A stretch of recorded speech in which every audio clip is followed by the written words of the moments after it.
Here we are.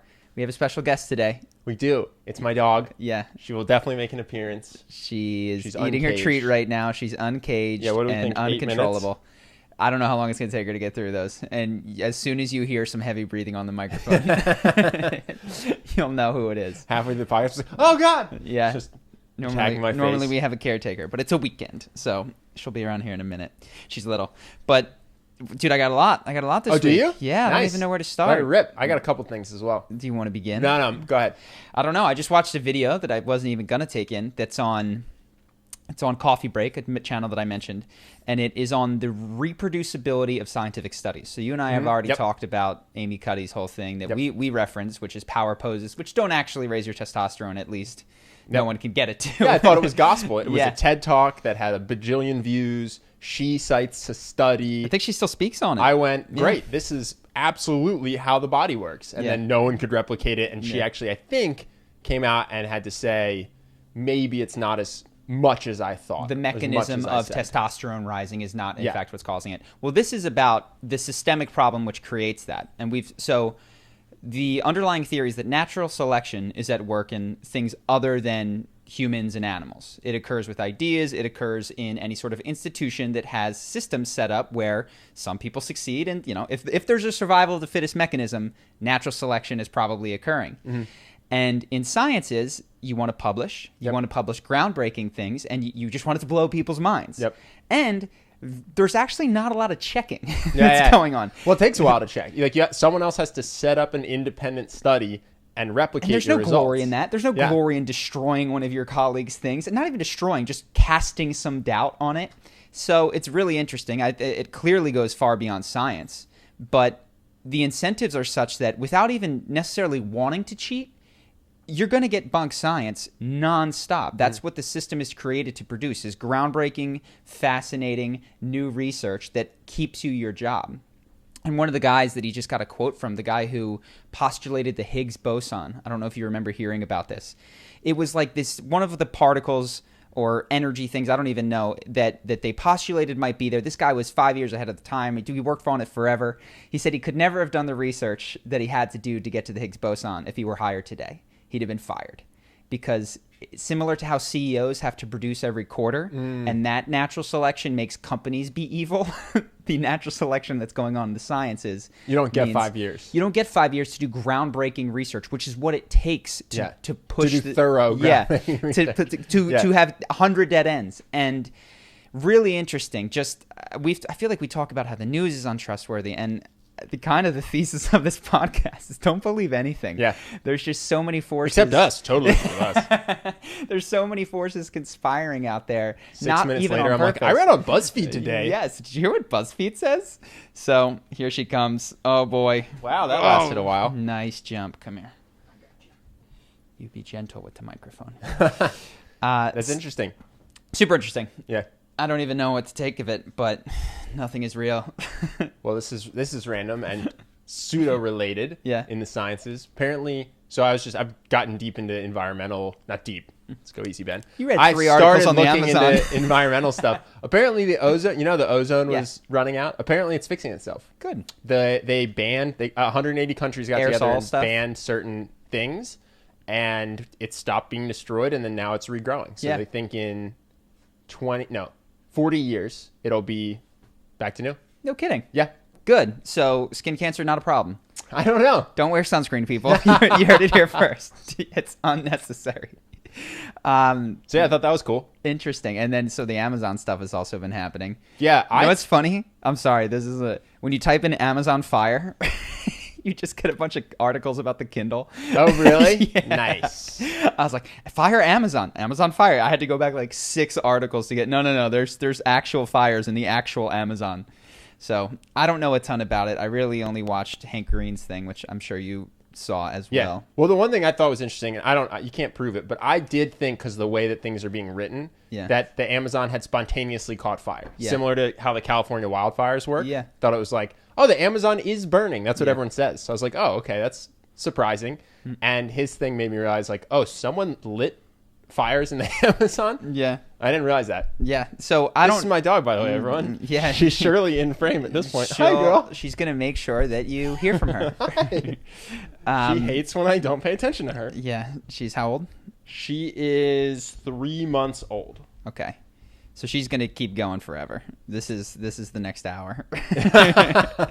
But the good news is, in 9 to 15 months, she'll stop. She'll be totally fine. She'll take a nap, and it'll be great. The Amazon stuff. So it's what they're saying, and again, who knows, is that it's ranchers that. So I just think it's fascinating, and people are upset or maybe not upset. I feel like almost every problem can come down to economics, and you go, what's driving this economic engine? Yeah, and the answer. Stop eating beef. Stop eating beef. It's hilarious. I was thinking the same thing. Just stop eating beef. The Amazon doesn't have to get caught on fire. You don't have to torture any of the cows. Yeah. Now, a bunch of other stuff, bad things happen. You got to figure out how to source the food. I just found out about bottom trawling. Do you know what that is? No. It's for fishing. So wild caught fish, I thought was better because, farming, you don't want to farm fish. That's not their natural habitat. Apparently, you got to scrape the ocean floor. One of the ways, it's not all brands. I got to figure out how to tell who's doing what, but some wild caught fish, they just take these huge boats with these huge nets and they just trawl the bottom of the ocean, and it just takes everything: turtles, whatever sort of vegetation they have, dolphins, and salmon. Yeah. And so it just grabs them all in this net. It's horrible. It's just destroyed. Like if you were to try to do it in the forest because you wanted to hunt pigs, it would immediately be illegal. Yeah. But no one cares about the oceans because you can't see them. Well, to be fair, so this is the point that Hank Green sort of made is America used to have a lot of forests. Yeah. We did that to the forests. They're prairies now. There's nothing there. We bottom trawled the heck out of those areas. We got a dust bowl because of it. I think when I look at this, one, economics drives it, but the other point that was made by this coffee break thing is that when you make a measure the goal, that measure becomes the goal. So if you go, don't eat meat, and that's your goal, don't just eat beef, you'll find another way to muck it up by just exploiting some other things. Sure. So the only goal could be a holistic, try to do the best constantly and try to figure out what the best is, whether it's for the earth or for people and constantly be thinking about these things, which is hard. Well, one thing we've talked about is the idea of doing an environmental tax or an environmental fee, because we get those spam physical magazines still with coupons, which blows my mind because I just throw them out or recycle them immediately, and I can't believe it's worth it to someone to send me spam physical mail that 99% of people will throw out. And but the thing is, they don't have to pay for the destruction of it. They only have to pay for the creation of it. Yeah. And if they had to pay for the end-to-end thing that they're creating, they wouldn't be able to do it. It wouldn't make sense. Yeah, totally. So I wonder if there's a way that we can pay Brazil to let us borrow the oxygen from the rainforest. Well, you know what I mean? But the demand doesn't go away. So say that, some cow somewhere else needs to eat grass. And maybe it's not as awful as destroying the rainforest, because that got there over tens of thousands, if not millions of years. And they talk about replanting, which is great, but that's not how rainforests grow. You don't plant a rainforest. The issue at that point, God, I can't even think. Yeah, she's very distracting. You're out of control, girl. You're crazy. I'm going to try to subdue her. The answer is don't eat beef. Well, no, beyond the answer is that economics drives this. And even if not a single tree in the rainforest gets burned down, guess what? We still want paper. We still want cows. We still want all of these sorts of things. Do we need paper? Is that still a thing? Can we get rid of paper? I don't know. But even so, if you don't want paper, what is it that you got to be mindful about? Maybe that's not the best. I'm sure there's ingredients or things in iPads. Come on. Apple. The iPad? Apple. Come on. Steve Jobs would never have allowed that. That's true. St. Jobs would never. But it's economically driven, and I was thinking about this with regards to a lot of things, and people are up in arms, and I think part of the reason that they're up in arms about the rainforest, and this is probably going to get heated. Oh, God. I was wondering why certain things trigger people. Yeah. And why some things don't. There's a lot of, I think everyone would agree there's a lot of wonderful things in the world, and there's also a lot of things that are pretty bad. Mm-hmm.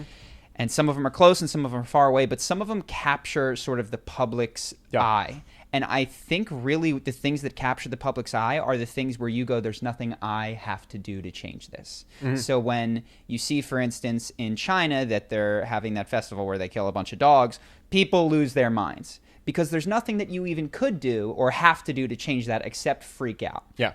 Yeah, you're not eating dog. So you Meanwhile, don't have to that change. evening, you post a photo of your hot dog and your cheeseburger and how tasty it is.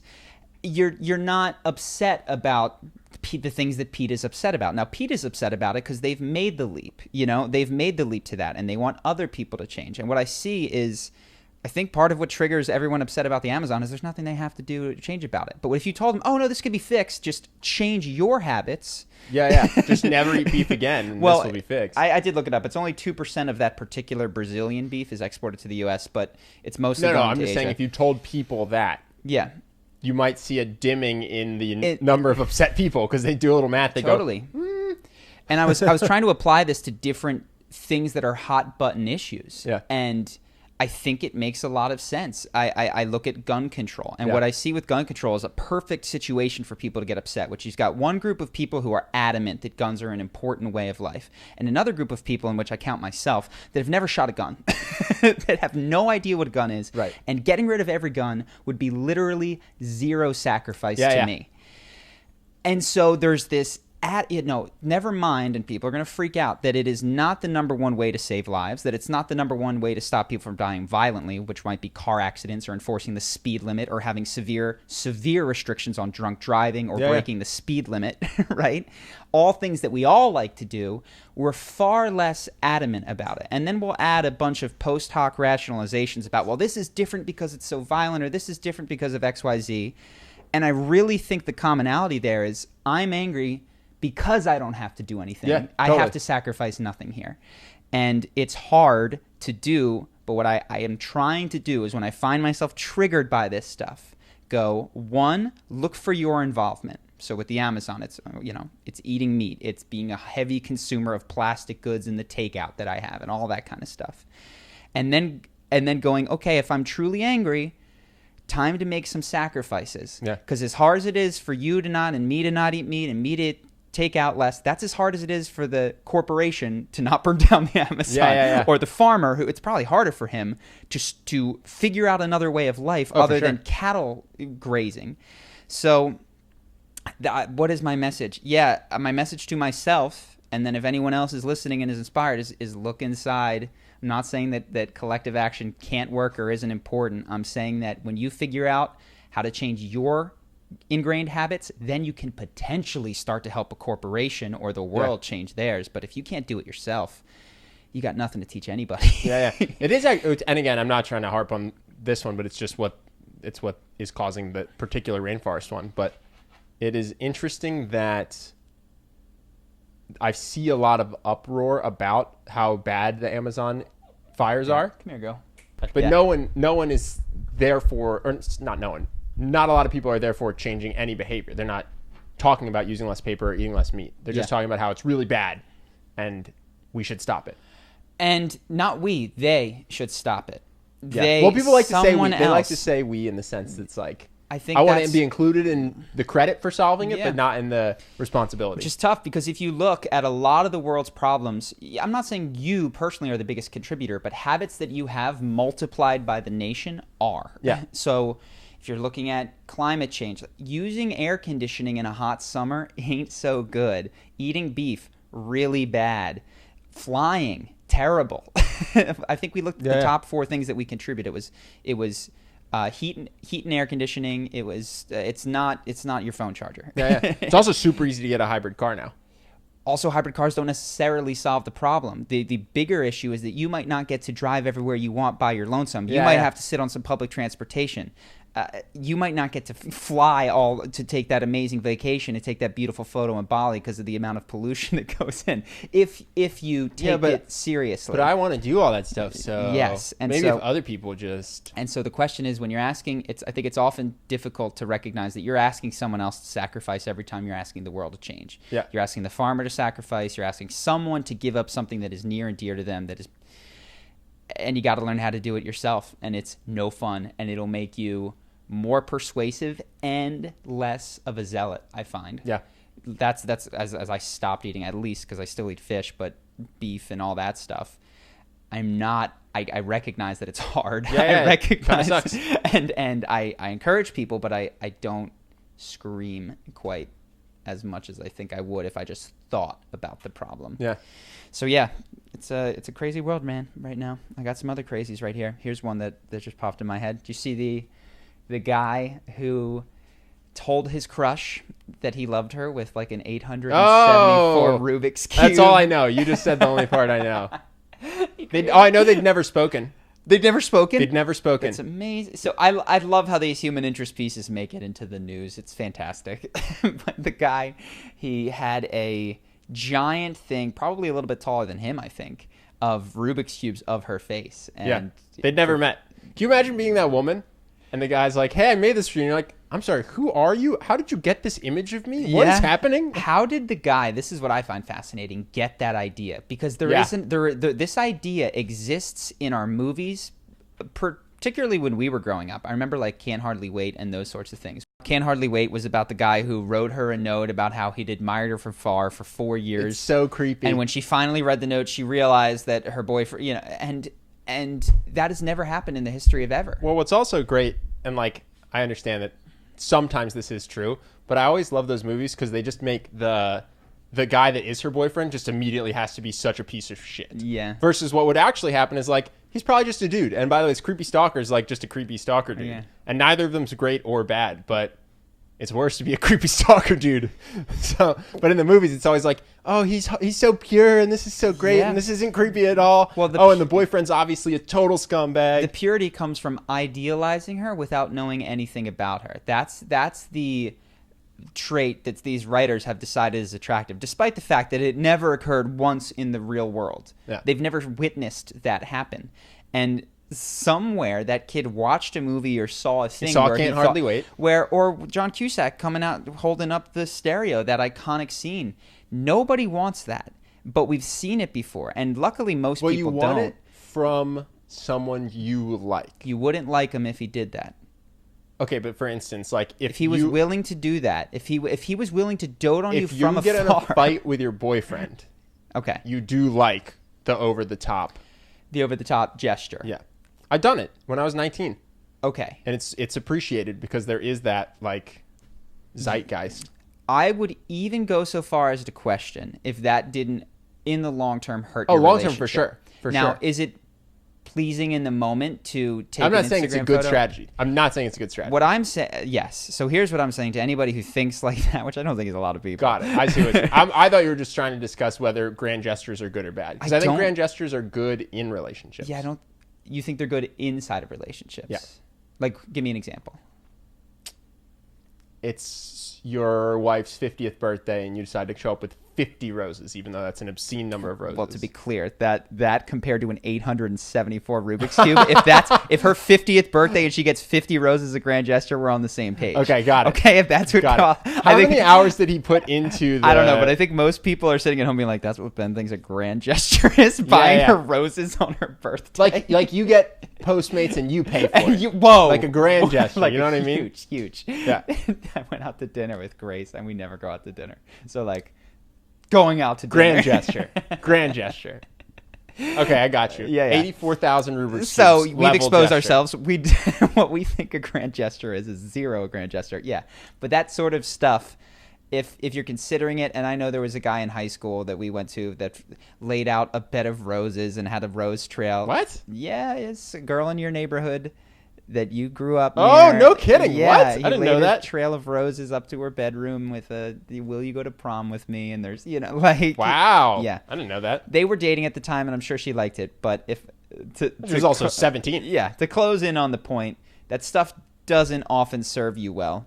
And what would serve you well is actually spending time speaking, to someone, getting to know someone, unidealizing and humanizing them. In which case, you could actually have a person-to-person relationship. Yeah, but then you're not going to be as obsessed with them. Yeah, now all of a sudden they have flaws. Yeah, and then you won't want to do the Rubik's Cube, which is perhaps exactly where we should wind up. Dude, I got a random update. This isn't a news update though. I talked to my grandpa's friend who runs an Ibogaine clinic. Did I tell you about this? You spoke to him. Yep. Spoke to him. Wow. Yeah. Super interesting.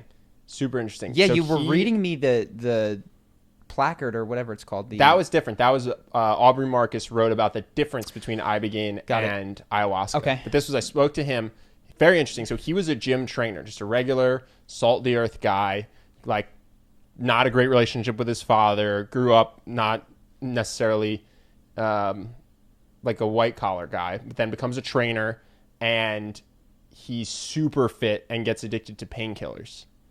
And his girlfriend at the time basically says, listen, this is really bad. You got to pick me or the painkillers. I found you an Ibogaine clinic down in Mexico. It's $12,000.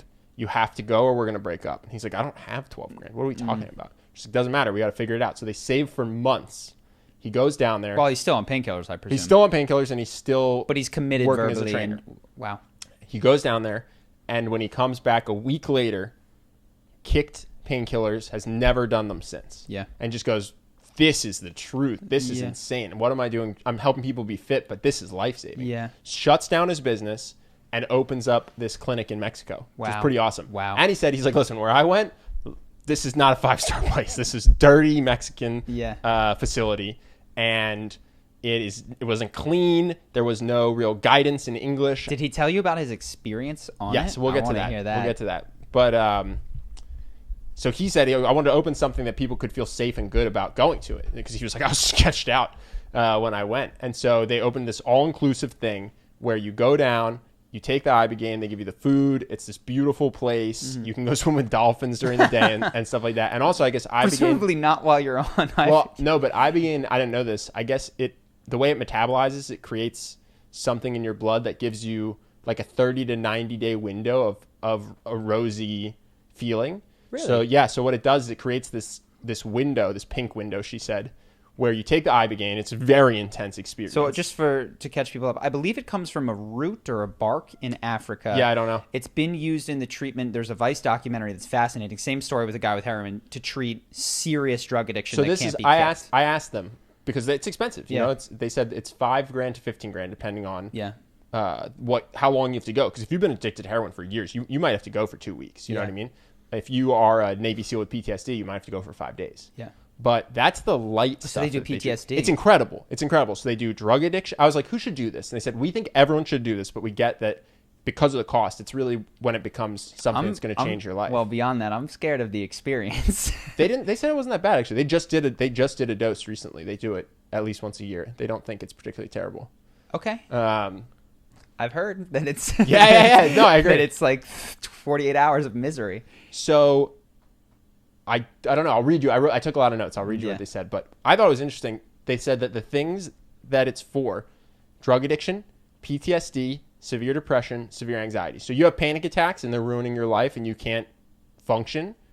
Ibogaine, done. Did you ask the mechanism? I don't mean chemically. I mean, what goes on when people verbalize why they don't have it anymore? Sure. So according to them, ayahuasca creates imagery, and it's unclear what's coming from you, what's coming from a spiritual being. Yeah. It's very confusing. You don't know exactly what it is afterwards. Afterwards, sometimes you need help integrating. You need to talk to a shaman or whoever. They said, Ibogaine, you know who you are the whole time. Ayahuasca, you take ayahuasca, sometimes your brain explodes. You become one with the universe. You forget who Ben Altman is. You forget you have a corporeal body. It's very confusing. Ibogaine, you know, you're Charlie Houpert. You're sitting in a room in Mexico. You're here because you're addicted to heroin. You're taking Ibogaine. You know that the whole time, which I think is incredible because it's still a psychedelic experience in the sense that you see stuff and you can relive stuff, whatever it is. But my heart is racing. I'm scared. You know you're Charlie Houpert. You know you're on Ibogaine, which I think is fascinating. Yeah.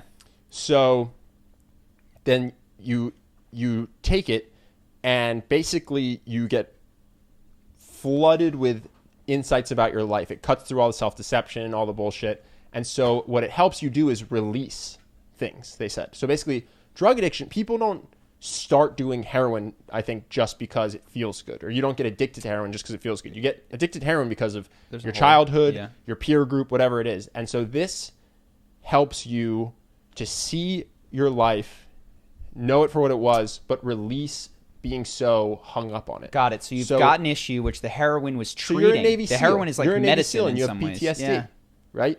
And it's because of all the things that you saw and did. You still remember all the things you saw and did, but they don't create the trauma anymore. They don't create the symptoms of PTSD. And so you can describe what happened. None of it's blacked out, but it doesn't have the traumatic impact on you anymore. The Ibogaine helps you release that part of it, which is insane. That's crazy. Yeah, that's And did they say the effectiveness rate?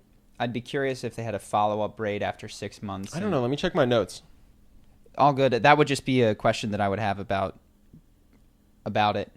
Honestly, any effectiveness rate is pretty incredible when you're dealing with heroin addiction or that kind of stuff. But I'm under the impression it's pretty impressive. I did not ask, so I do not know. Got it. But I'm trying to think what else. Yeah, in terms of the experience itself. Are you interested? Yeah. What? I think you can't recommend it without Of course having not. done it. Of course not. No, So no, I think, no. Oh, sorry. So I'll probably say this part, which I don't know if I've told you. So we've been thinking about how do we help people in this area? Yeah. Right? Is it MDMA therapy? Is it psilocybin retreats? Is it ayahuasca? Is it Ibogaine? I am starting to realize the answer is yes, in the sense that you have all of these options, and the question is what's going on. So if someone comes to you, they go, hey, I just graduated from college. I moved to a new city. I'm not very good at creating the same amazing friend group I had in college. What do I do? You buy Charisma University. Someone comes to you. Probably they go, not Ibogaine. No, exactly. Charisma University is the solution for you. Someone goes, hey, I have anxiety. It's not crippling, but it is a bummer. It really does impact my life negatively, but not in an extreme way. Okay, maybe MDMA therapy is for you. And then when people come in, still Charisma University. I mean, is the answer? It's when you get this heavy stuff. Yes. Then someone comes in, they go, "Hey, I was horribly abused as a child, or I was brutally raped, or I was a Navy SEAL and I have PTSD, or I'm addicted to any sort of drug."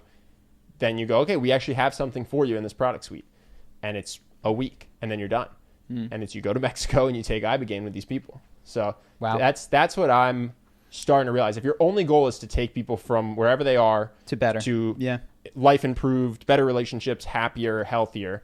I think it's, tell me about yourself, and then I'll tell you what I have. I don't think it's everyone has to do Ibogaine. Everyone should do MDMA therapy. Sure. So it was incredible. It was incredible to hear about. I would love to talk to him. I'd love to check it out potentially. Yeah, what sucks is I don't think my life circumstances necessarily mean that I have to do Ibogaine, but if we're going to recommend it, we do have to do Ibogaine. Well, and for anyone who's watching, it's like, oh, why does that suck? Apparently, it's pretty intense. You are awake for 24 to 36 hours. Now, what they said, which is interesting, they're very medically up on it. They have someone monitoring you. Their facility, they'll only have 4 people at any one time. So you have a lot of come here, sweetie. Tools at your disposal.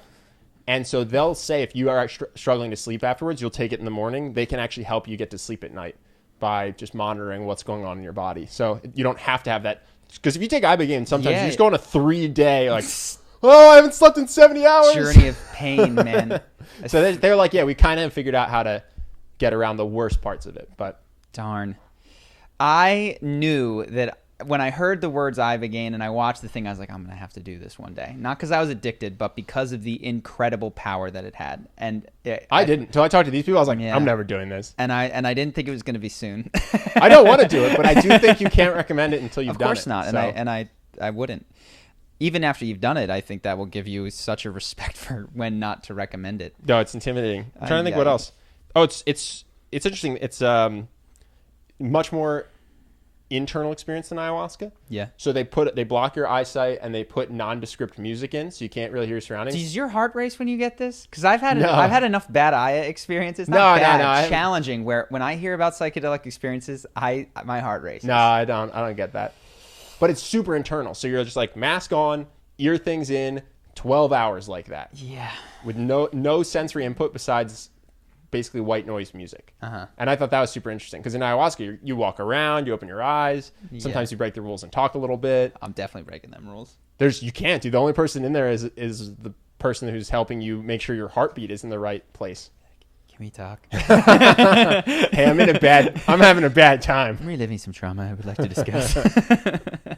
Cool. I think that's awesome. I mean, God, what a connection. Grandpa to right? My mom was watching the podcast. Yeah. And she calls me. She's like, hey, you want to do potentially a plant medicine? Podcast is paid for itself. Yeah. Unless Summer bites through these headphones, in which case we'll be down $70.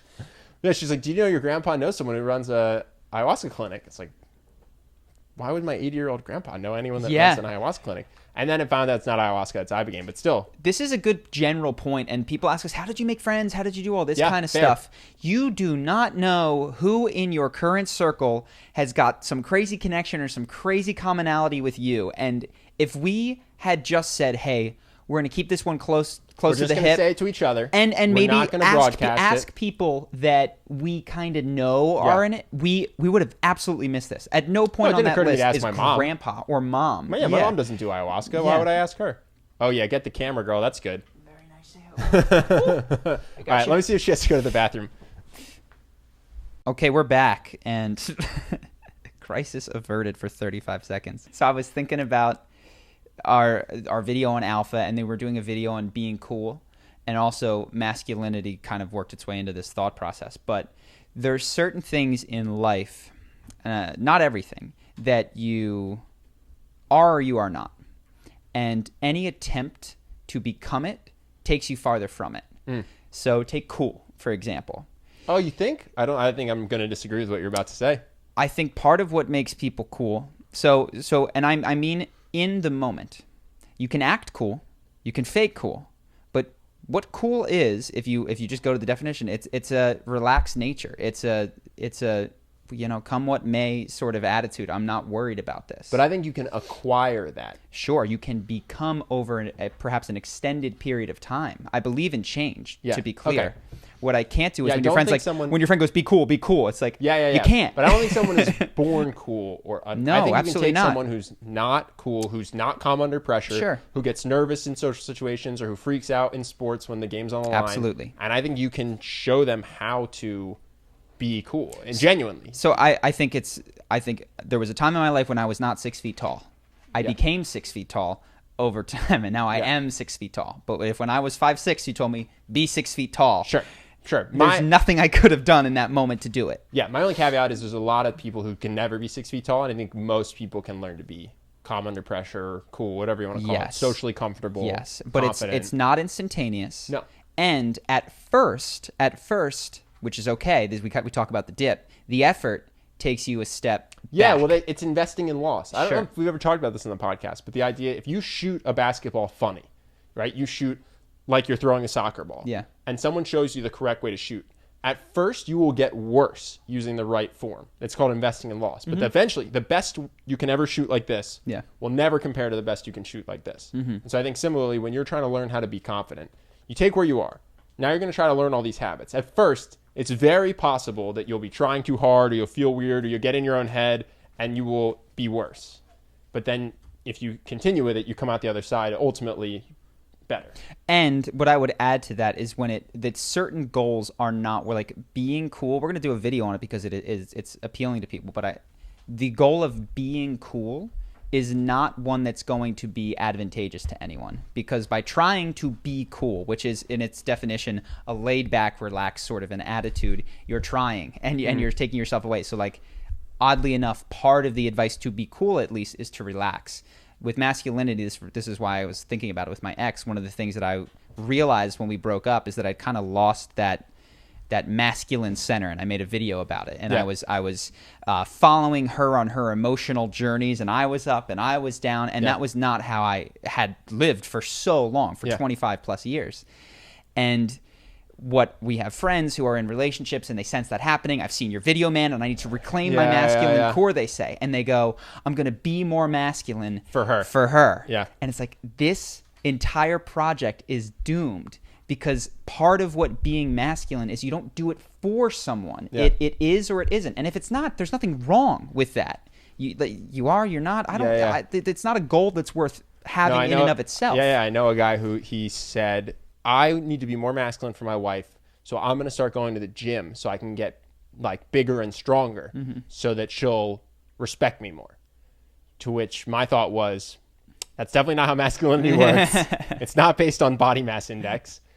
If you're doing this for her and not because you like the gym, this is not making you more masculine. You will become stronger and less masculine at the same time, because you're doing something you don't want to do in an effort to try to be something that right now you're not being. To be pleasing. You're being a people pleaser is what you're being right now. Yeah. And I think, among other things, part of what a masculine core is, there's a sense of self-directedness. It can be altruistic, it can include other people, but when you lose your sense of self and what you want to do becomes so confused with what would please someone else, that is moving you in the opposite direction. So I was just thinking about that. Yeah, you can obviously be masculine. Just to be clear, you can be masculine and do things for other people, but it's because you want to do those things, or it's because it's self-directed. There's a self in there. Yes. There is it's not because someone told you that you have to be more masculine. Or you even worse, intuited it from them that in order to make them like you more, if you could be pleasing in these ways. So I was just thinking of this with regards to, cool, masculine, alpha is another one, which is as soon as you're trying to be the dominant, cool guy, you are now trying to impress other people with your status, which has set you back, and you cannot. We have a friend that's such a great example of this. He's kind of a mess. Yeah. Borderline alcoholic, does a lot of drugs, and he tells stories about it. And these stories are not inherently attractive. His stories will be, I did too much cocaine, and I sucker punched a guy, and then I passed out in the street, or whatever. It's not an attractive story. Yeah. But he tells it with no embarrassment. He just says, this is just what happened. This is what's up. This is how I chose to spend my day. Yeah. And I've seen people become so attracted to him. Guys respect him more. Women literally are like, I want to hook up with him, attracted.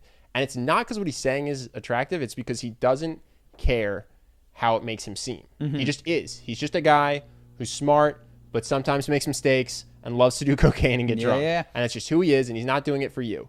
And weirdly enough, I watch him totally transform how a room reacts to him by just saying, that's it. No, not trying to impress you, not trying to be funny, and just, this is what's up. And here's the rub. If you hear that and go, oh, wow, I want people to like me, I'm going to try to not care what they think. You're missing the point.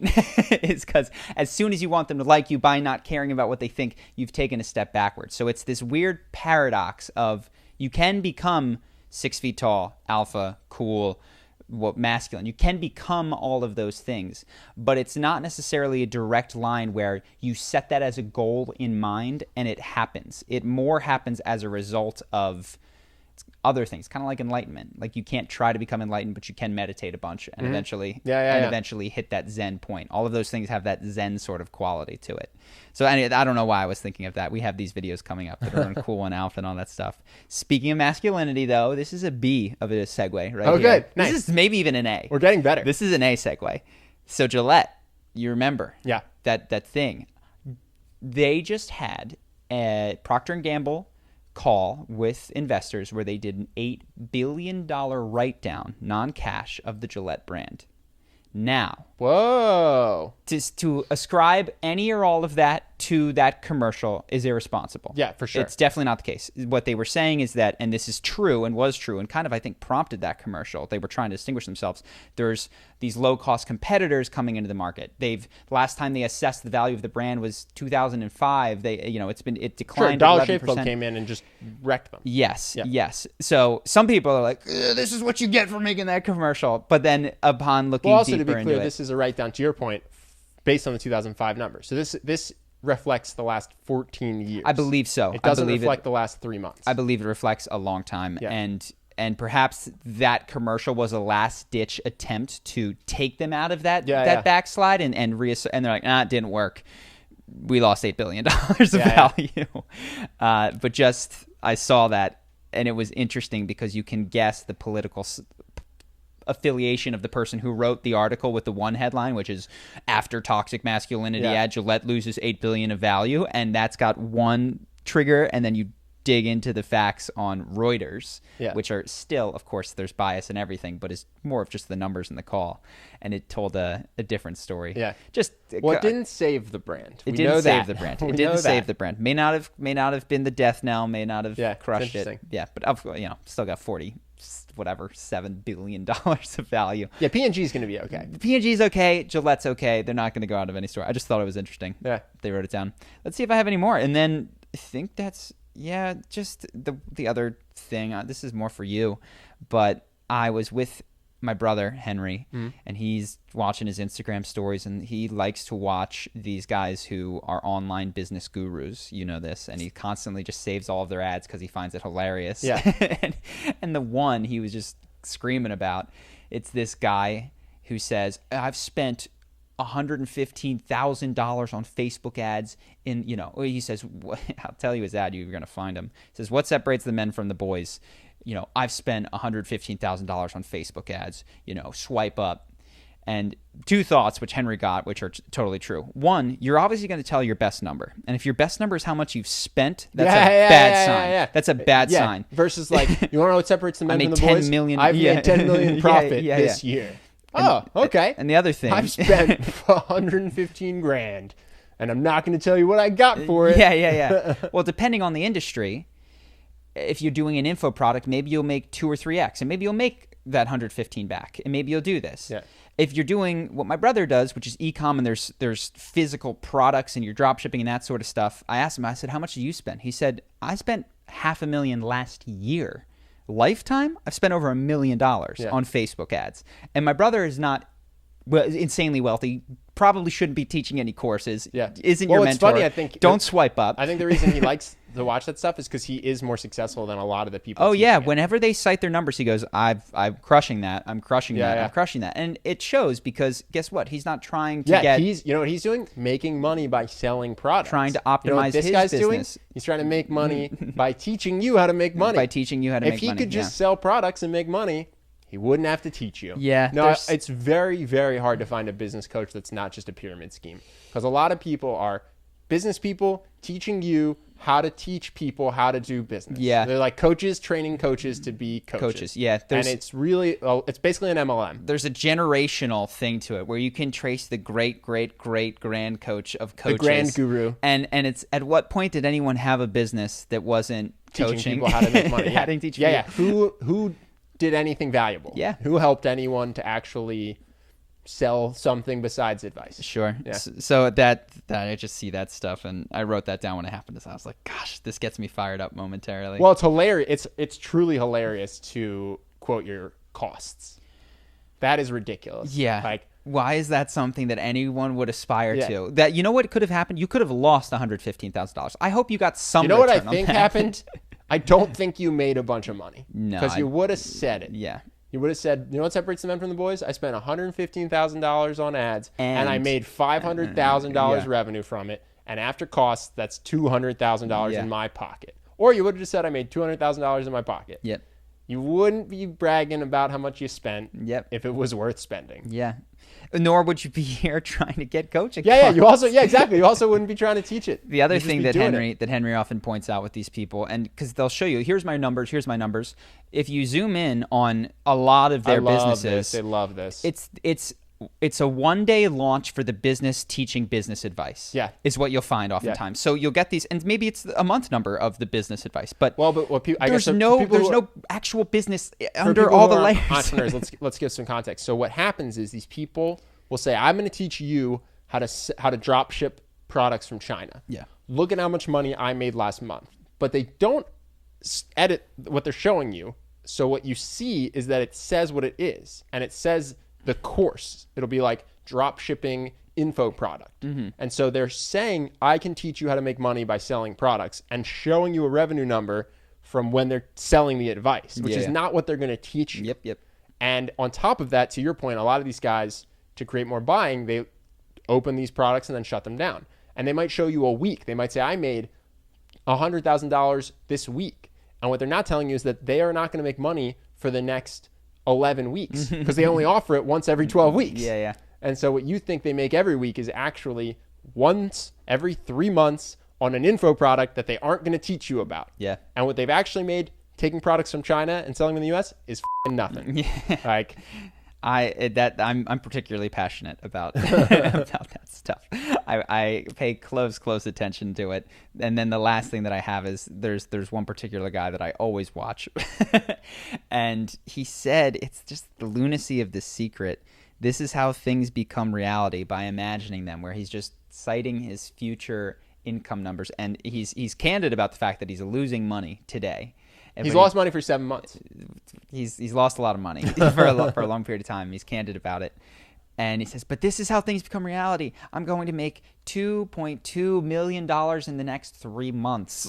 It's just lunacy. But it's not, you know what we used to do in private equity? We would take how many units were being sold, what the price was, the expected demand, the market demand with a forecast. You're taking a guess. We would multiply all that out, that's how we would guess how much money we were going to make in the next 3 months. And then our boss would say it's not enough, and we just change the number. Not in private equity. Not private equity. You're right. Non-private equity. So this is the difference. So I was in consulting. Private equity, you better get were that. in iBanking. Yeah. Right, because you're about to make a $2 billion bet. Money. Yeah. It's your money. That's the difference. difference. They tell you to take it down. It's actually really interesting because the team incentives, I'll make this quick. The team wants to do the deal because you get equity in your own deals. So when you are the team, private equity is when you buy companies. You buy a company. So but with your money and your investors' money. But if you buy a company and it only returns 10%, you're going to make a lot of money. Yeah. But if the company buys a money and only returns, or a company and only makes 10%, that's really bad for the reputation. Yeah. So weirdly enough, the team internally is always getting you to get your projections down. So So you say 2.2, they go, I'm not buying that. Make it 1.8. Yeah. And if the model doesn't show that it's a good deal at 1.8, they won't do it. Yeah, they're very So private conservative. equity is actually like... But, correct me if I'm wrong. Oh, investment banking? So investment banking is criminal because you get paid when a deal happens. Yeah. So let's say Angel owns a company. Yeah. I convince him to buy your company, and he buys it for $900 million. I get $90 million. He buys it for $1 billion. I get $100 million. Well, that's weird. I'm advising Angel. I should have Angel's best interest at heart. Yeah. But I'm getting paid on how much he spends. So it's almost like the incentive is for me to convince Angel to spend as much as possible. What's weird is when you look at it, I think 80% of M&A transactions are value destructive. Yeah. So strange. Yeah. It's almost like all this advice that companies are getting is bad for them. Yeah. It's almost like the company was worth $900 million, he paid $1 billion, and he lost $100 million. Yeah. But you know what I get for that as a penalty? Nothing. Yeah. I just get to take my money and leave. And when you have to get fired because your company's not worth it and all this shit happens, I'm just over here doing another deal with 2 other people. Yeah. Investment banking is hilariously poorly incentivized. So I was in consulting, and the thing with that industry is, one, it was crazy to see that I'm the person on the ground floor coming up with the numbers. So all these, you'll read X percentage of something happened, and this is done by a governmental agency. What you don't realize is that might be some 23-year-old who just learned how to do Excel, taking a massive spreadsheet and spitting out a number to his boss to hit. Like, that's possible. And there's a lot of human error. I'm not going to lie. I turned in trying my best. I turned in some spreadsheets where my boss was like, hey, so I get that you did a lot of work. This result, because I'm not looking at the model. I'm just looking at the result. It makes no sense.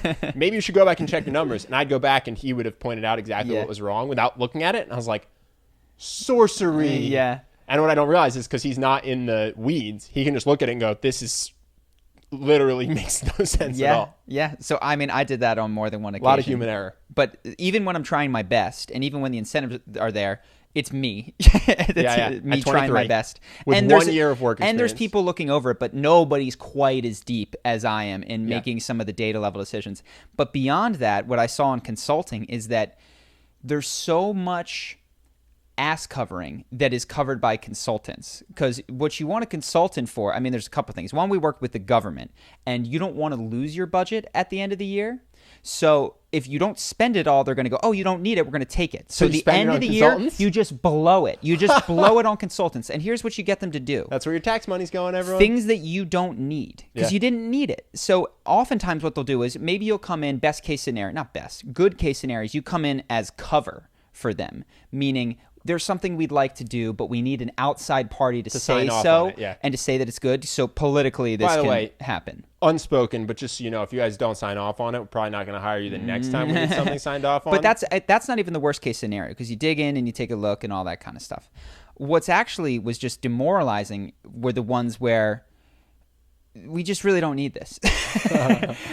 We just are spending the money. This is a nice to have. I need to prove what we did in the past was worth it to my superiors. So you're kind of just running numbers and telling me how much money we maybe saved 5 years ago with my decision making so I can keep my job. Yeah. And even if it was true, it was just it's so tough. And I give government credit, because incentives in an organization of that size are impossible. Yeah, with $1 trillion budget every year. Yeah, there's a lot of stuff that can go wrong, but I just saw on the ground floor, like you saw in investment banking, that these systems are inherently flawed. Even when everybody comes in with the best of intentions, you're gonna get outcomes where there's bad spending and people try not to lose their budgets because they don't want to lose their employees, and it's not. I don't know a better system, but I saw some problems with the current one. Is fair enough. Good news for us, though, that was an A+ transition because we were talking about internet scammers and then we got deep into the government. Yeah. Well done for us. Let's go to Angel. Angel, what else you got, bud? So I don't have much this week for current events, but I do have Disney and Sony. They had trouble reaching a deal, and Spider-Man may not be in the Marvel Cinematic Universe going forward. Tom Holland is still set to play him, but he might play Spider-Man for Sony instead of Marvel. Yeah. So my sense as a fan is Sony, you are a rent holder. You have contributed almost nothing except destroying this character. Yeah. For the last, I mean, let's just give it 10 years. The initial Spider-Mans were fun in it, but by 1 and 2 were good. By 3.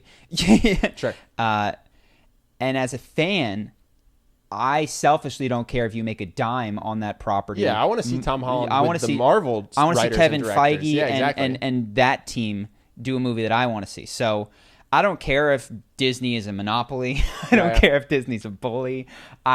They made the better product. Yeah. And as a consumer, I only care about the product. And I'll be bummed if Marvel doesn't find its way in. They're talking about Tom Holland, Spider-Man dying, but then Pete Peeker will come in as the Night Monkey. As the Night Monkey? Yeah, remember from the last movie because he did the Spider-Man costume but without it because he was just in black. Yeah. You're like, oh yeah, like Peter Parker passed away terribly, but his... I think it would be an amazing power move for Disney to just go, okay, we're going to kill him off and we're going to get a Night Monkey and we're going to make it $1 billion franchise. Unfortunately, it wouldn't be able to be Tom Holland, but yeah, you'd have to get someone else in there. And I love Tom Holland is the truth. I like the world that they built. I mean, the biggest loser here is probably Tom Holland.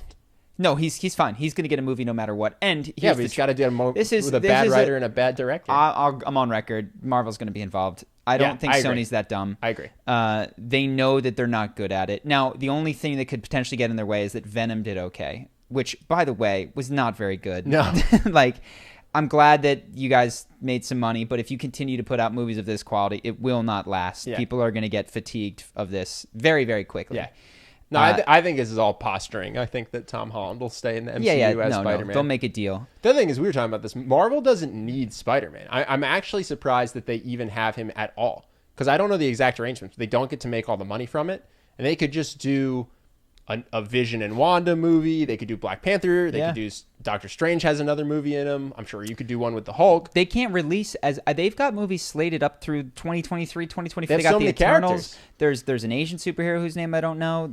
They've got and I they've feel proven, like Marvel doesn't need Spider-Man. Well, they've proven back to Iron Man that they can take a person that people do not care about and make him a household name. Yeah. Nobody liked Iron Man. It was cool. Yeah. No, when Ant-Man came out, I was like, Ant-Man is the worst character. Try imagining an Ant-Man movie. I was like, this is going to be so bad. And then Paul Rudd came in and it was great. Crushed it. Yeah.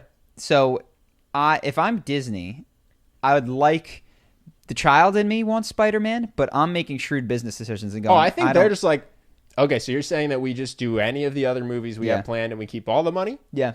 Okay. I think Sony only is that like that's really there's X-Men. And here's the other thing. If you take does Sony own Fantastic Four? I don't want to misattribute. I think it's Fox. Is that Fox? It's Fox, so now Disney owns it. So now Disney owns okay, so they've got those guys too. they can bring in the they could do a good job. Peter Parker's dead, but the Fantastic Four and the X-Men are here. Do they own the X-Men now? Yes, X-Men and Fantastic Four. Sorry, Sony. I want to say your leverage is there's no space for Spider-Man. Non-existent, my man. Yeah.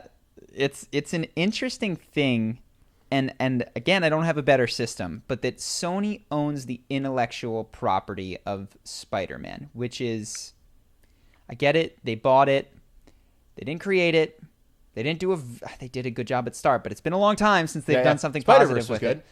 Spider-Verse was good. I actually thought that was one of the most thematically confused movies I've ever seen. Yeah, it's a cartoon. Don't get too deep into it. But what was the internal struggle that he was overcoming?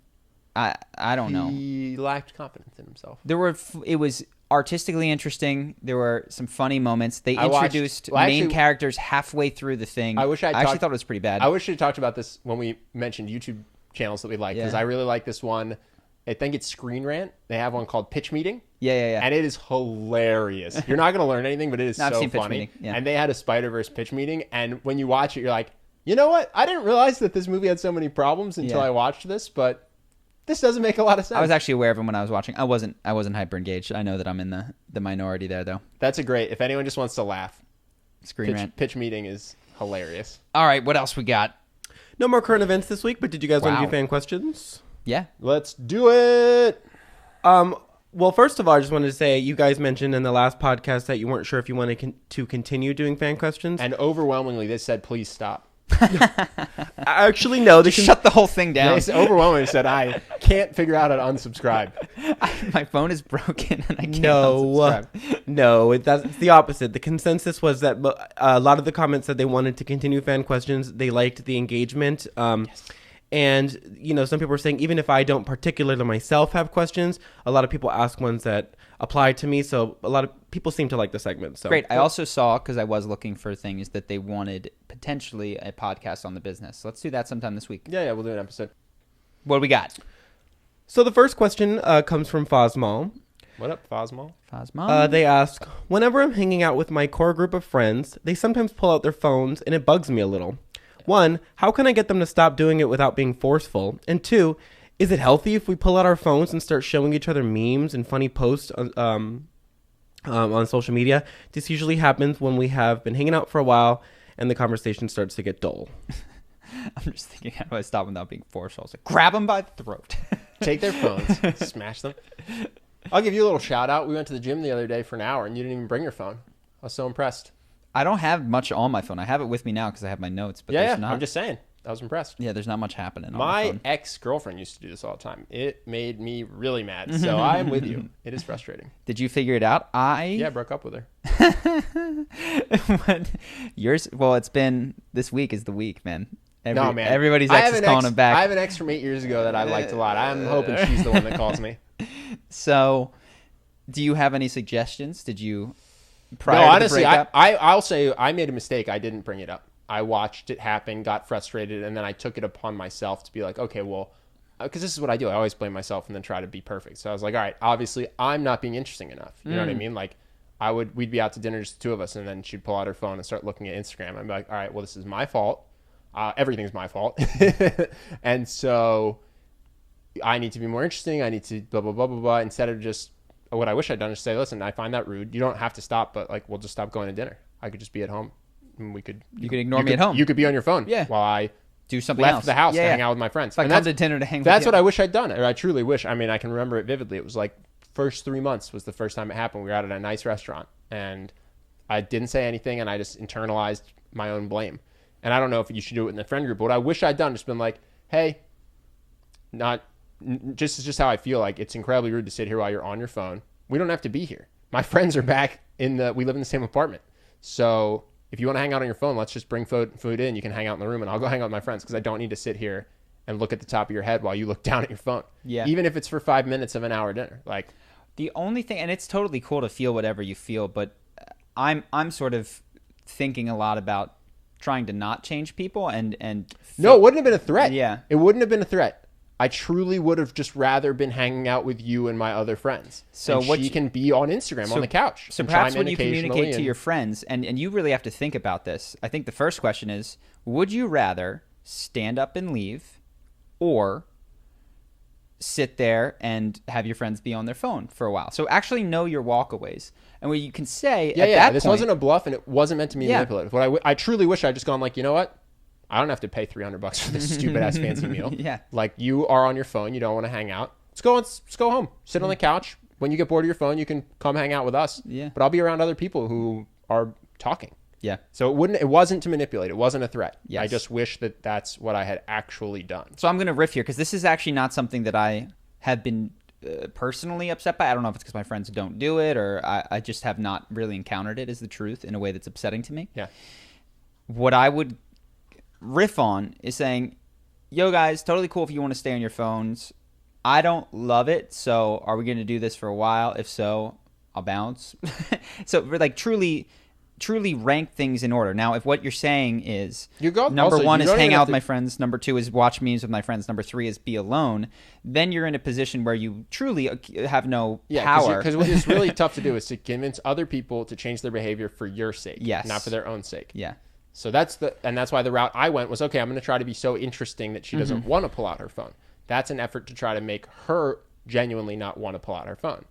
But I never had a walk away. I was always taking the blame for any social interaction for years. So a thing I wish I'd learned to do is just been like, yeah, I'm good. As for if it's healthy, I'm not an expert. I don't. Depends. It can be. I mean, it sounds like if they're showing each other stuff. If everyone's sitting around looking at their phones, not interacting, I'd say like, yeah, that doesn't bode well for the friend group. But well, also I've seen society really evolve with regards to this, because when I was growing up, playing video games with your friends was not healthy. My parents would tell me, what are you doing? You're playing these video games. You guys aren't even interacting with each other. And today, if you were to tell a kid that he's not interacting with his friends while he's playing video games with them, they'd look at you like you're crazy. Yeah. Because that's how we interact. Yeah. And so where we're headed, if this is just going to be the future and we're going to look like a couple of Luddites, oh, those newfangled cell phones ruining everything, I don't know. But yeah, the main thing is, do you enjoy it? How much do you enjoy it or not enjoy it? What else could you be doing? Mm-hmm. And by the way, you don't even have to say what you said. I think there is a world, I don't know how old you are or where your friends are or whatever, but if you're in college or in high school, you got a car and your friends are being boring, you don't have to say anything. You just be like, all right, that was fun. And you can just go like, okay, we hung out for 45 minutes. I'm going to go play basketball. Yeah. No thread or manipulation or reason. You can just try to optimize for your own happiness. And this is the other thing you could do is just invite, this is a general life rule, is think, what do I want to do? And practice. You'll have to get good at this. Getting to the point where doing it alone is at least good enough. It's fun. And then invite people to do it with you. So you'll be like, I would like to play basketball right now, even if everybody sits inside. And I'll shoot hoops while they're looking at memes. Be like, I'm going to go shoot some hoops. Does anyone want to come shoot hoops with me? And when if they you say get no, a you're yes, not upset. If you get a yes, great. If you get a no, okay. Better than looking at memes. Come back in 15 minutes. Yeah. My college was a little different because there's always people playing pickup, but I used to do that with my friends. Like, hey, do you guys want to play basketball? No. Okay. Well, just go play with strangers. Yeah. And I wasn't being petty or manipulative. I was just trying to play basketball. Sure. So I think that's really the best so way. I don't have a perfect solution for this, but hopefully that helps. What else? Paul wants to know, and I apologize. I feel like we've seen a Pavel. Yeah, we get a lot of repeat questions. Yeah. Some people are very some curious. Frequent flyers. I respect that. Yeah, we get a couple. This is a repeat person. So if I'm pronouncing your name wrong for the second time, I apologize. I think it's a V, like Volkswagen. I could be wrong. Is right? that how it's pronounced? Volkswagen? I think it's a wagon. I think so. Just blew my mind. I think it's Volkswagen. Well, go ahead and do me a favor, and next time if you have another question, spell it phonetically, and I will pronounce it correctly. But they ask, are you more of a fan of scheduling your time ahead or going with the flow? Do you think what works for everybody depends on the person, or is there some rules suitable for everyone? Definitely. Everyone should schedule everything. Everyone's got to schedule everything. So let's go with everybody rules. Everybody needs to breathe. Yeah. Everybody needs water. Yeah. Everybody needs some sleep. Food. I'd stop there just for after that, recommendations. Yeah. It's what works for you, and any advice that you get needs to be tested. So you'll read 100 books that'll tell you all these geniuses wake up at 5 a.m. And if you wake up at 5 a.m. for a month and it's not working for you, stop. Yeah. It's not working for you. You could try again in a year and see, but you don't need to. I think meditation's exceptional. If you're not at a point in your life where meditating and you give it a good-natured thing, you do it for 30 days and it's not doing it for you, you could stop and come back to it. There will probably be a point in your life where it clicks more. That's what I found, at least. So Ben's a scheduler. Oh, yeah. Ben, I wake up every morning to an attempt to block something off of my calendar, whether it's lift today or sauna or what time this. Oh, yeah. And dude, the puppy makes it even worse. Yeah. Because the thing is, even I like to schedule, but without the dog, hey, we're going to the gym right now. I'm like, all right, I can meet you there in 5 minutes. Yeah. But with her, I got to make sure she goes to the bathroom. I got to get her something to distract her in a crate. There's like a solid 10 to 15 minute power down. Yeah. And you and Henry live together, so you can just be like, you want to go to the gym? Yeah. Okay, let's go. And then I'm like, oh, no. And I hate lifting alone. Yeah. So that's why I'm like, hey, what time are you lifting? 2? Perfect. I'll start puppy trapping at 1:45. Yeah. So that's made it even worse. And I'm hard the other way. Yeah, you hate being I really on the hate being on the clock for anything. And I realize I have probably an unhealthy obsession with freedom. Yeah, you hate being on the clock for something. I hate anything that I perceive as an impingement on my complete ability to do whatever I want whenever I want. And it's it's tattooed on my body. The secret to freedom is courage, and the reason that I want freedom or the reason that I want to have courage is so that I have freedom. And I got it tattooed because freedom is so critical to me. Well, isn't that the secret to happiness? Well, and the secret, whatever? so it's I actually purposely didn't add that because I don't believe that that's true. It says the secret to happiness is freedom, and the secret to freedom is courage. I don't believe that the secret to happiness is freedom. Truly, I think that I'm just saying there is more to that quote. Yes, got it. But freedom is critical to me. So when I have something on my calendar, I bristle, man. I do not like it. Unless it's a massage. Even then, I don't like to make it days before. I would prefer to not. I'd prefer to see if I want to go 5 to 10 minutes before. There are some things which I will concede. That about you. There's some things which I'll concede that okay, fine. Escape room. You love escape rooms. You texted me yesterday. You said, "Hey, do you want to go to an escape room?" I don't know if I want to go to Monday. I had a date. I had a date. So I was like, "Oh, I can't. What about Monday night?" No response. Yeah, I'm not. I don't know. How could I know? How could I know? I also hate texting. Yeah. No, it's just, I mean, dude, I don't take it personally. It was just funny. And I was like, "Oh, I can't tonight. I have a date. What about Monday?" Yeah. No, You're gonna ask me to text you and put myself on the calendar? And I might just hit you up on Monday. And I mean, this is... Well, that's what happened last time. And say, what happened last time is it was like 5 days out. I was like, "Oh, I can't, but what about this weekend?" I heard nothing from you. And then on Saturday, like, "Yo, do you want to escape room?" Yeah. It's like, well, I do, but we didn't have any plans to. So whatever works for you. And I've really built my life around complete freedom of time. I love the calendar for some reason. Yeah. I get probably because I don't like uncertainty. I really enjoy knowing, all right, I'm going to do this with a friend then, and I'm going to do this then. I'm going to go surfing here with these guys. And I quite like waking up and knowing good stuff is happening that day. And it's funny, I like the certainty that I'm not going to have to do anything I don't want to at the moment that I don't want to. Mm-hmm. So that's what I'm doing. So if somebody's like, "Are we going to go to the gym today at 3?" My thought goes to, what if I don't want to at 2:59? You know, and I have to do something I don't want to. And it reminds me of school in that thing. All of my worst nightmares are of school, of having to be somewhere that I don't want to be. And I think it's built deep into me when people try to make me sit in a spot or go to do a thing at a certain time. I just freak out and break out. So whatever works for you. That was more about us. The least helpful answer ever. Well, he's watching. It's just like, what I didn't ask. All right, what thanks, works guys. For you? Whatever works for you. I have a couple more. So okay, I apologize because this one is kind of long, but I do think it's interesting. Just read it fast. Okay, here, wish me luck. I knew Angel wasn't gonna like 2x. Here we go.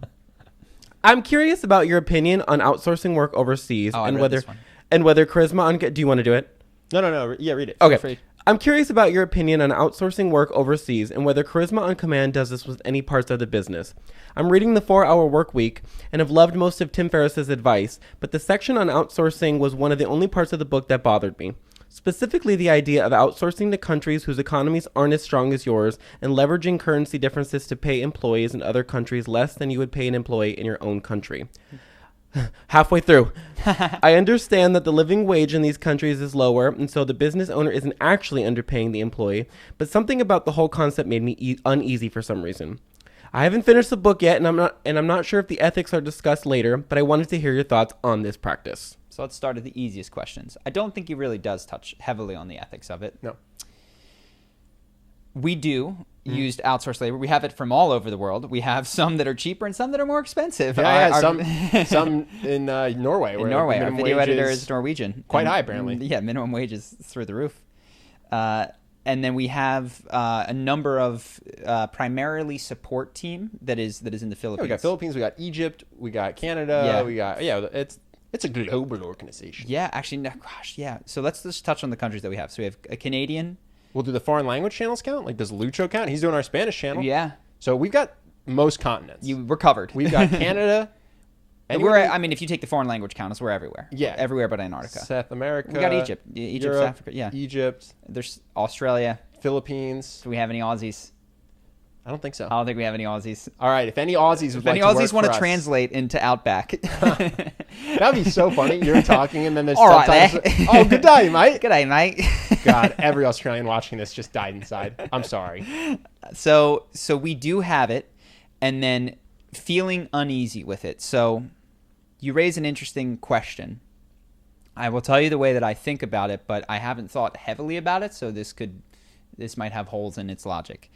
My hole is that I think one of the unfortunate ways that we live today is in a nationalist world. Yeah, I was thinking that. Where you want what's best for, I live in California and I want what's best for someone in Mississippi and someone in New York and someone in Minnesota, but fly the same 3,000 miles in any other direction, down. People care less. And no, not for them. No. And obviously an American president and an American politician is concerned with American jobs. That is they're advocating for you. And so when things get better elsewhere and not in America, that's not desirable. And so what you hear in the politics is we got to get the jobs back. We got to do all of this. As a person, I wonder if we shouldn't just be trying generally to have the best for the maximum number of people. I was wondering this too, because I can think of a woman in the Philippines who I quite like, who's really nice, who works for us. It's if we take that job back to the U.S. and we pay someone more, she doesn't have a job. Yes. So we only have so many roles that we want to hire for. And in the absence of a strategy where you just create work so you can pay people for things you don't need, if you look at a global scale, someone does the job and then every other person on the planet doesn't. Mm-hmm. Now, there's a number of questions. I've read a little bit about this, about how countries develop. And if you were to take the opposing side to this, what you would say is if you look at Russia, if you look at America, if you look at even China, what has to happen for these countries to develop is there's this industrial phase where they manufacture and they create textiles and they have these hard things. And that's been how economies have grown historically. Mm-hmm. We don't really have strong examples of these service-oriented economies doing well in the long run. There's other economies that have done well based on natural resources. You've got oil. You're good, yeah. You're going to make it. Well, the other thing, which is interesting, I think that maybe this isn't true, but there is I thought maybe a little bit of an implication of you're hiring these people overseas and you're not paying them a lot, even for what their local economy is, and so you're putting these people into a bad financial spot. No, I don't think that was the implication, but because we pay well for their country, yeah. And so the thing is, you actually have an employee who's supporting an entire family quite happily, and they're making less than their U.S. counterpart would, but they're writing you being like, "Thank you so much. This is life changing." You want to know what's crazy is it's not just their U.S. counterpart, and this is because then culture comes into play. So there's a number of different things happen culturally. One, if you want an excellent assistant, you can get an American.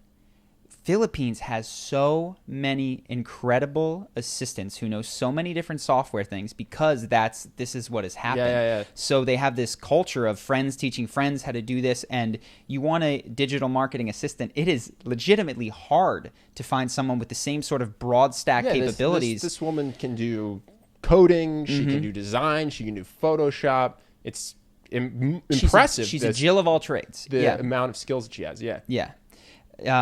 And it's funny because what happens in some of these places, at least online, is certain countries become really good at certain things. So Philippines is excellent at assistance. You go to Eastern Europe, they've got sometimes incredible coding. Yeah. It just depending on the country is they then specialize in that thing. Is it good? Is it bad? I don't know. But the last thing that I'll say, and this is just on a personal level. If you didn't know how to map the countries, if you were an alien and you just thought it was a globe, you would just be saying that someone is doing that job and being paid a wage they're happy about. Mm-hmm. Yes. Now, the difficulty.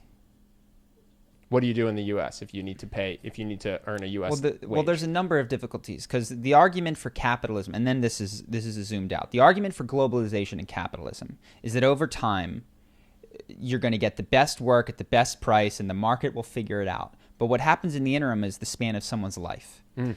And so you are a worker in Detroit, and then all the manufacturing jobs go over where they're done really excellently in some other place and assembled. And now you are out of a job, and the economy does better, and everybody does better, but you suffer. Yeah, the globe does better. Sure. But your life is worse. Sure. So, man, it's a tough question. It's a really tough question, and I would like to make a decision that could be applied to a system as a sort of systems thinking. This is a good way of doing it. I'm not sure that we are, but I'm also not convinced that we aren't.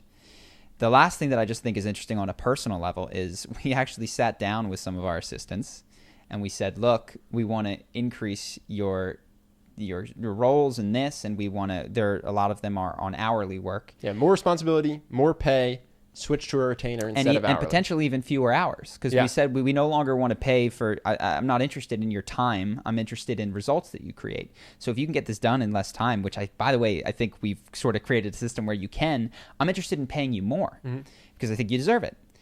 And she said no. Yeah, no thanks. Makes me uncomfortable. She said no thanks. And I think this is another thing, which is, this is not necessarily cultural, if not personal, but values of people and what makes for meaningful work that people want does not come down to just the dollar. And that was a stark lesson of that just for me, going, oh, I'm going to give someone fewer hours, more autonomy and more responsibility, which in my mind is exciting because outside of a repetitive task, and more money. This is a win-win-win in everything, and I'm happy to do it.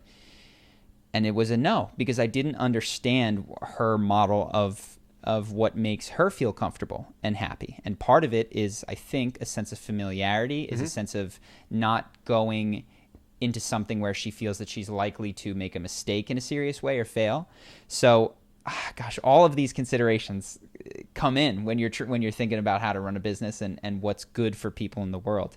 In terms of your initial gut reaction to it, though, I would ask yourself how you would feel if, because this was almost happening, say 70 years ago, America colonized the Philippines, and we had 51 states. It was Alaska, Hawaii, and the Philippines. And it was an American in a poor part of America that we were sending it to. If that would change your opinion, then I think what is driving you is nationalism. And I don't think that's the best. Because, like, what if I sent it to somebody who was poorer just in living Hawaii? In a rural, or just a rural part of the country where and I got the same, the cost of living's lower, and so it's, you can pay them less. It's a great example. Yeah, if there was certainly a community, LA's got the highest cost of living in the U.S. or one of it, right? If there's you community, just go to somewhere that's much cheaper in the U.S. Utah has excellent internet and a bunch of personal assistants, and they cost the same in the Philippines. Would that upset you that I went to Utah for that sort of service? If not, I do think that we need to change our mentality, because why would you want to care, not as a politician, but as a human, more about someone in Utah who you do not know if you have a single thing in common with than someone in the Philippines who you do not know if you have a single thing in common with?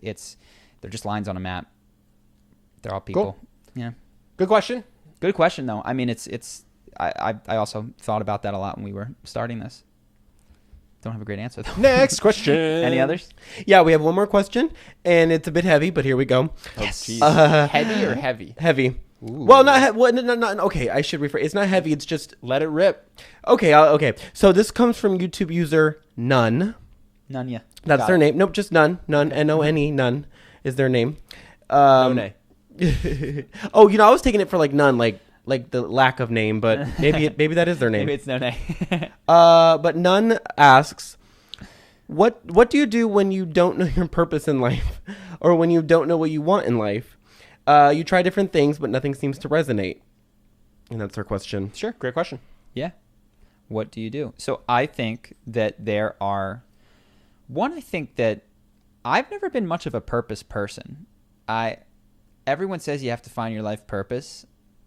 It's not been my experience. Bro, your life purpose is to make content on YouTube. Yeah. Steve Jobs kind of talks about this in his commencement speech. He said, it only shows up in the rearview mirror. I learned calligraphy because I thought calligraphy was interesting. Yeah. And then I thought computers, what I've tried to do, and I mean, could you have picked Charisma on Command as a purpose? Here's what happened. We were really shy I was, you were less shy, but I was really shy. I didn't have a girlfriend, and I wanted to figure out how to get a girlfriend. So I spent a lot of time and effort figuring out what I could do to become more appealing to women. And then people asked me what I was doing, and I just told some of them because they were my friends. Mm-hmm.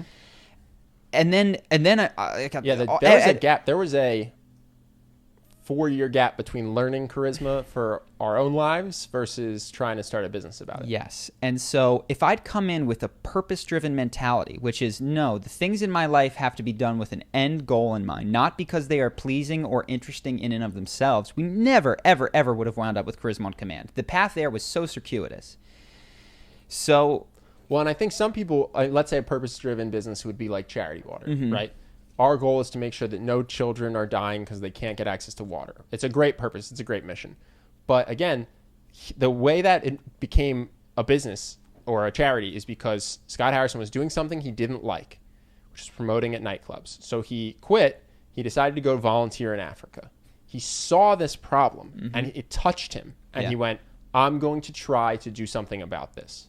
So it wasn't sitting in a room thinking about the problems of the world. It was what touched him? Going and living and experiencing and trying to do. And he was only going, I think, for a couple months. He was just doing a thing between jobs. He was a photographer. I'll just take photos. So I think finding your purpose, it's really just about finding what touches you emotionally or what motivates you, what you want to do. And so here's the good news is you said it. So how does one find what motivates them? They move towards what they're motivated to move towards.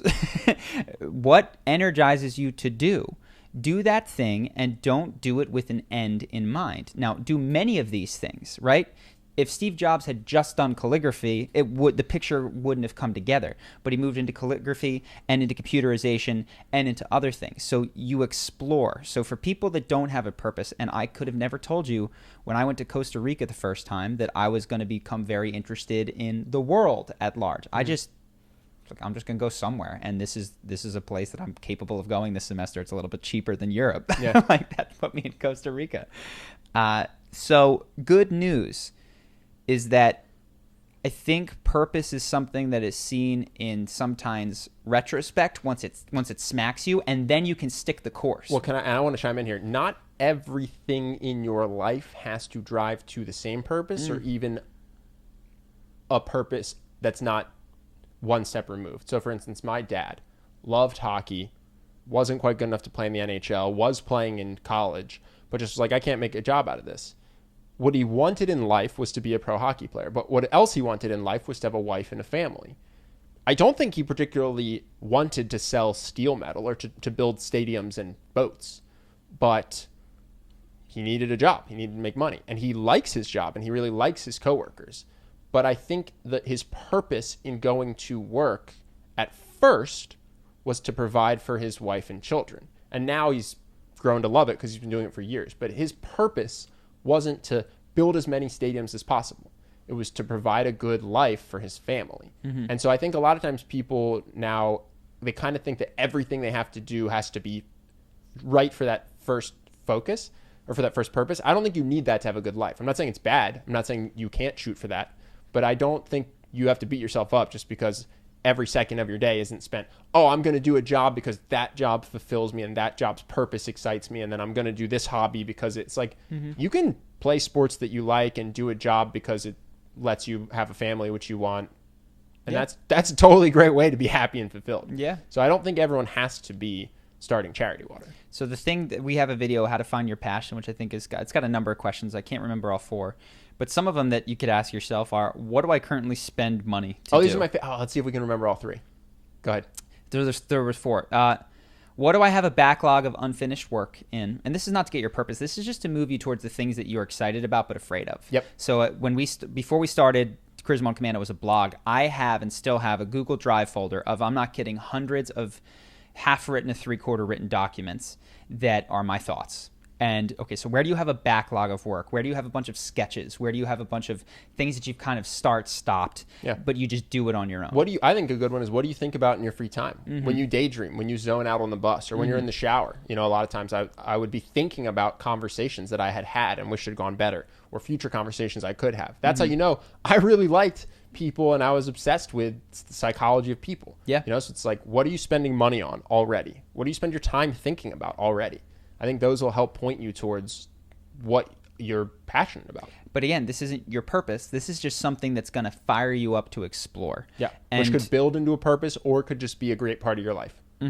Exactly. And the thing that I've seen is that life is long, and it's the rear view mirror thing. I feel like right now in my life, a lot of things are coming together that I couldn't have predicted. I mean, we talked about the breakup, which led me to ayahuasca, which is leading us to checking out these clinics, which I feel like we're closing in on something that it's clicking. If in 20 years, someone asks you at 50, oh my God, how did you know that for the last 10 years you wanted to help people, PTSD veterans? It wouldn't be because at 19 that was your purpose. Because I thought about it. An ex-girlfriend broke up with you. Yeah. I had a horrible breakup. And that led you to ayahuasca, to IBM, to this and that, and then eventually you found something that you cared about for your 40s. Yeah. So that I say that just so you're kind of like filling in this puzzle right now, and you've got the pieces and you're not seeing it. It often comes together if you continue to explore and just move towards what you're touched by. So hopefully that helps.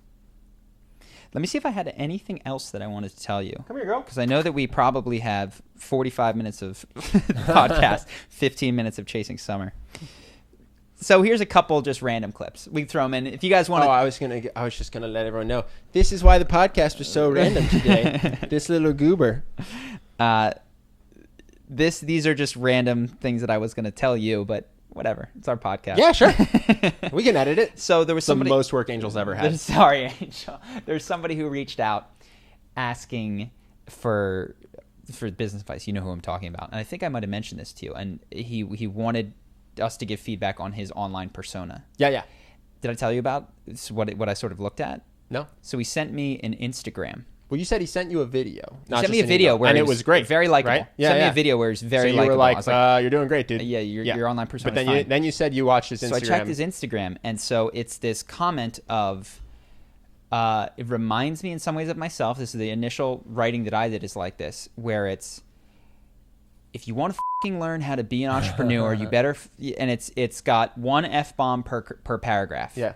So first thing that I realized is, even as someone who swears, as someone who writes or used to write like that before I got it, it is you do not want to write like that. Yeah. In the moment, it can feel edgy or powerful. You can feel like in your head, it feels good. But when someone's reading it in a different tone, the horrible and useful thing about swear words is they can be interpreted in so many ways. They're so vague. And I had a couple things. One is, you don't know how I'm hearing this in my head, and it makes you, even to me, someone who doesn't think like this, it makes me think you're dumb, even though I do the same thing. Yeah.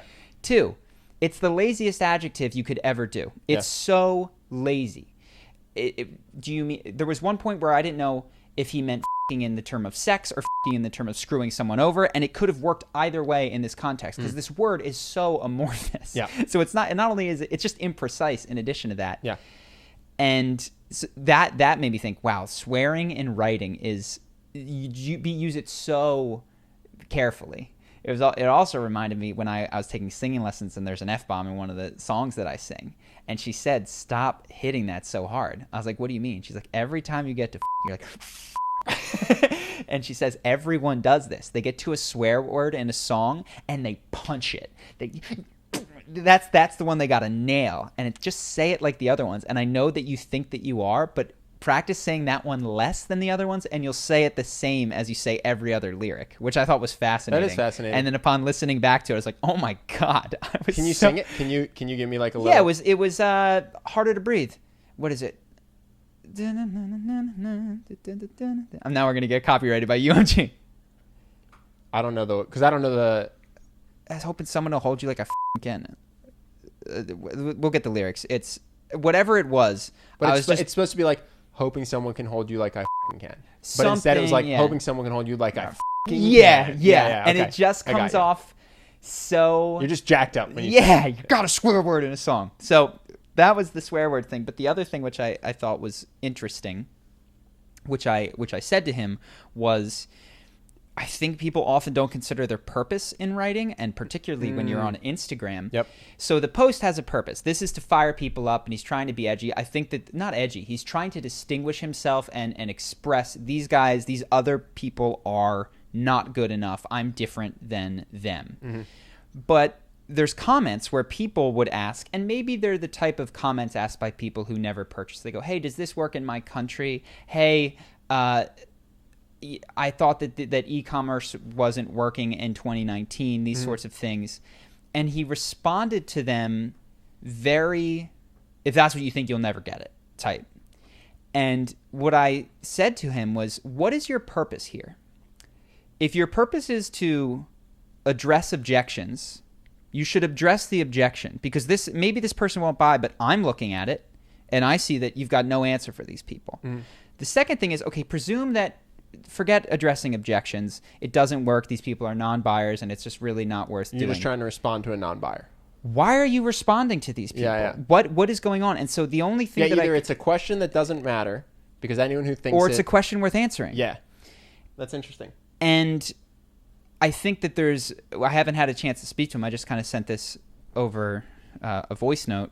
But if I were to talk to him, I would say, look, I actually think the big thing that you're sensing is holding you back is you've got internal stuff that is in your way. Why? Like this responding to someone on Instagram in a way that is mildly upsetting and not useful is a symptom of probably a deeper thing that's going on, perhaps a need to prove yourself or to stand apart or whatever, that I do suspect is holding you back, and not just in your business, but getting in the way of being happy. I mean, addressing all of these people is just a waste of one's time. So I thought that... Yeah, that's what I was thinking. It's like, maybe just don't respond to the comments Say nothing. at all. Say nothing. Yeah, Instagram comments are not worth your time, or they are. So I thought that was an interesting Yeah, or you thing. can convert that person into a buyer, in which case you should actually answer their question. Yeah. So, and not to be hypercritical of him, he asked, to his credit, for feedback. Yeah, on it seems this. like a nice guy when you just watch him not on Instagram. Yeah.